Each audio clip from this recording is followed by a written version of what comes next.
स्कंद पहिला अध्याय 7. अश्वत्थाम्याचे द्रौपदीच्या पुत्रांना मारणे आणि अर्जुनाकडून अश्वत्थाम्याची मानहानी. शौनकांनी विचारले, सूत महोदय, नारद निघून गेल्यानंतर सर्वज्ञ आणि सर्वशक्तिमान अशा व्यासांनी नारदांचा अभिप्राय ऐकून काय केले? सूत म्हणाले, ब्रह्मनदी सरस्वती नदीच्या पश्चिम तटावर शम्याप्रास नावाचा एक आश्रम आहे. तेथे ऋषी नेहमी यज्ञ करतात. तेथेच व्यासांचा स्वतःचा आश्रम आहे. त्याच्या चारी बाजूंना बोरीच्या झाडांचे सुंदर वन आहे.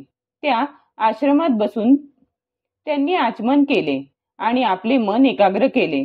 त्यांनी भक्ती योगाच्या द्वारे आपले मन पूर्णतया एकाग्र आणि पवित्र केले आणि आदिपुरुष परमात्मा व त्याच्या आश्रयाने राहणाऱ्या मायेला पाहिले. याच मायेने मोहित होऊन हा जीव मूलतः तिन्ही गुणांच्या पलीकडील असूनही आपल्याला त्रिगुणात्मक मानतो आणि त्यामुळे होणाऱ्या अनर्थांना भोगतो. भगवंतांची भक्ती हे एकच या अनर्थांच्या निराकरणाचे प्रत्यक्ष साधन आहे.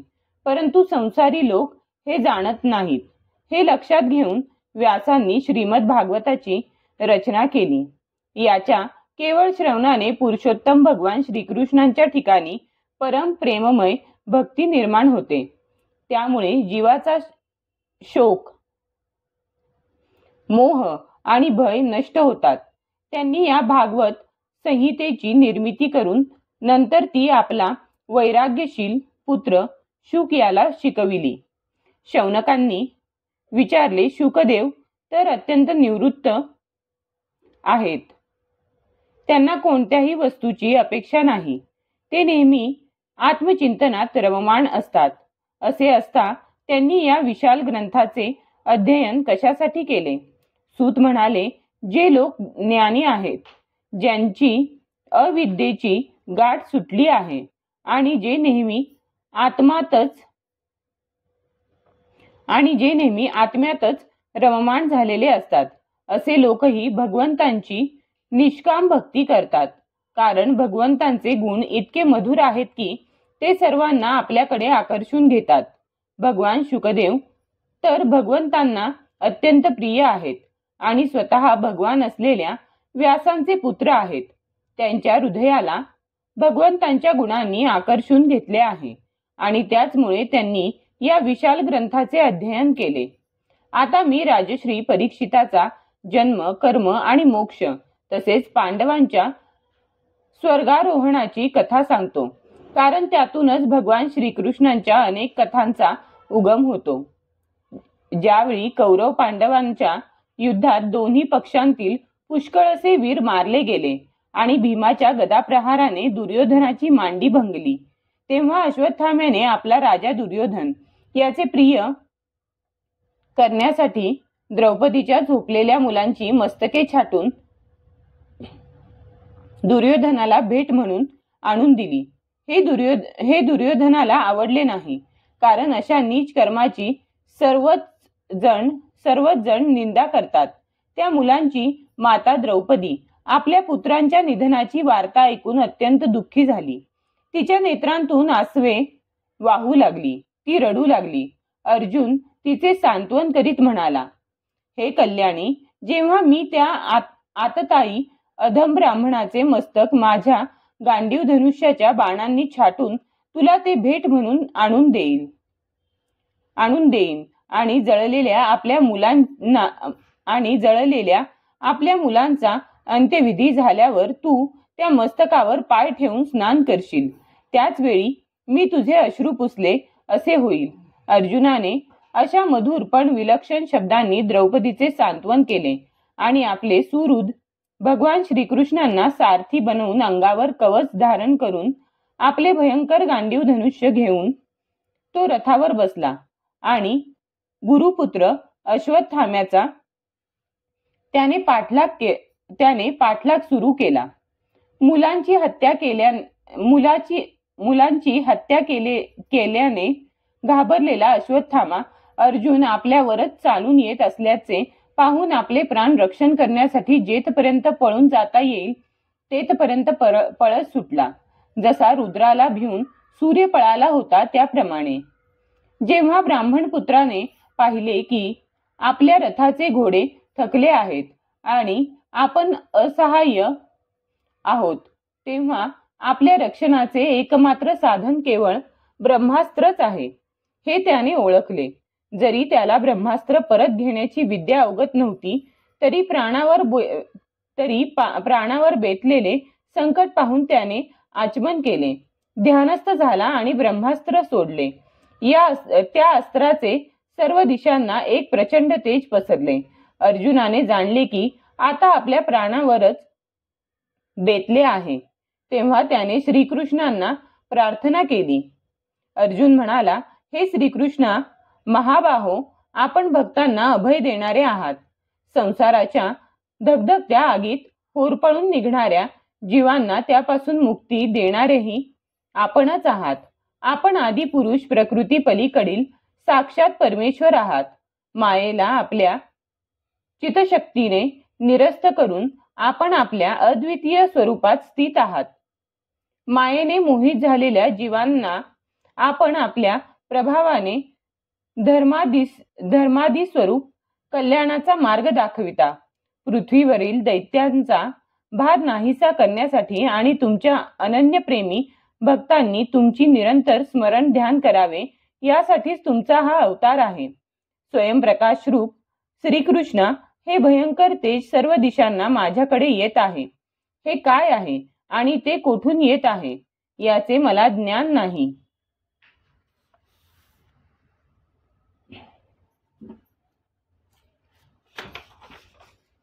भगवान म्हणाले, अश्वत्थाम्याने आपल्यावर प्राण संकट आल्याने हे ब्रह्मास्त्र सोडले आहे असे समज, परंतु हे पुन्हा मागे कसे घ्यावे याचे त्याला ज्ञान नाही. या अस्त्राचा पाडाव करण्यासाठी अन्य कोणत्याही अस्त्रास शक्ती नाही. तू शस्त्रास्त्र विद्या चांगली जाणतोस. तुझ्या ब्रह्मास्त्राच्या तेजानेच या ब्रह्मास्त्राचे प्रचंड तेज शमव. सूत म्हणाले, शत्रू पक्षातील वीरांना मारण्यात अर्जुन निपुण होता. भगवंतांचा सल्ला ऐकून त्याने आचमन केले. भगवंतांना प्रदक्षिणा घातली आणि ब्रह्मास्त्राचे निवारण करण्यासाठी दुसऱ्या ब्रह्मास्त्राची योजना केली. बाणांनी वेढलेल्या त्या दोन्ही ब्रह्मास्त्रांचे तेज सूर्य आणि अग्नीप्रमाणे एकमेकांना टक्कर दिल्याने आकाश आणि सर्व दिशांना व्यापून टाकत वाढू लागले. तिन्ही लोकांना जाळणाऱ्या वाढत जाणाऱ्या त्या दोन्ही ब्रह्मास्त्रांच्या ज्वाळांनी पोळणाऱ्या प्रजेला प्रलय काळ ओढवला असे वाटले. त्या आगीने तिन्ही लोक आणि प्रजेचा नाश होत असलेला पाहून भगवंतांची आज्ञा घेऊन अर्जुनाने ती दोन्ही ब्रह्मास्त्रे आवरून घेतली. अर्जुनाचे डोळे क्रोधाने लाल झाले होते. झडप घालून त्याने क्रूर अश्वत्थाम्याला पकडून एखादा पशु दोरखंडाने बांधावा तसे त्याला बांधले. अर्जुन मोठ्या ताकदीने अश्वत्थाम्याला दोरीने बांधून शिबिराकडे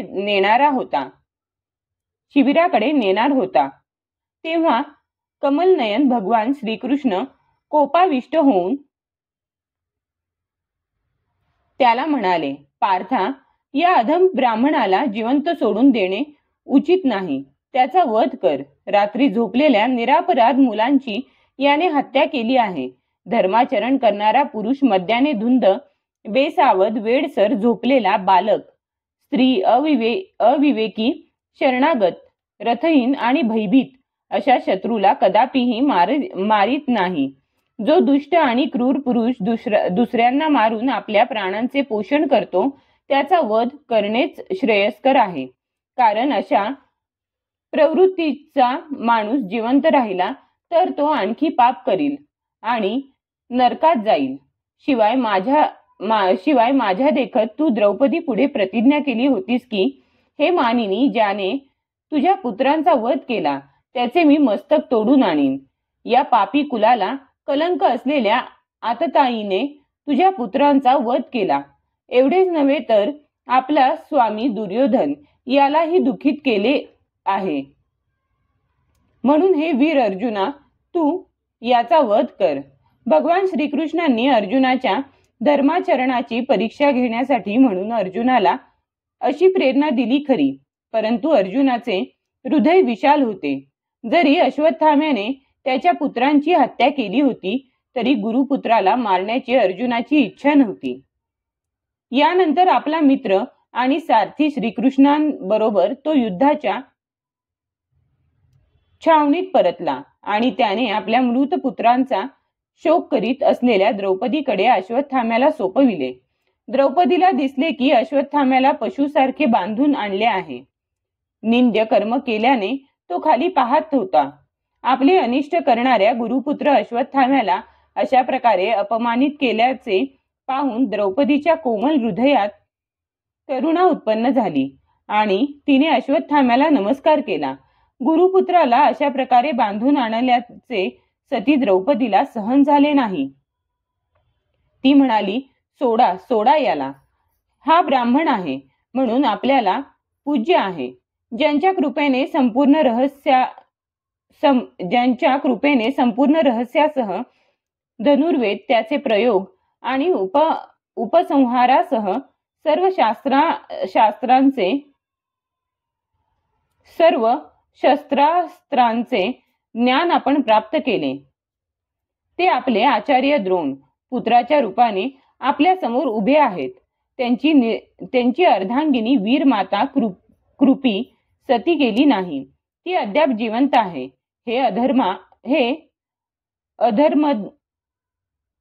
हे धर्मज्ञा, ज्या गुरुवंशाची नित्य पूजा करून ज्याला वंदन केले पाहिजे त्याला व्यथित करणे योग्य नाही. ज्याप्रमाणे आपली मुले मारली गेल्यामुळे मी दुःखी होऊन रडत आहे आणि सारखी अश्रू ढाळीत आहे, तसे याच्या पतिव्रता माता गौतमीने रडू नये. ज्या उच्छृंखल राजांनी आपल्या दुष्कृत्याने ज्या ब्राह्मण कुलाला राग आणला असेल ते कोपिष्ठ ब्राह्मण कुल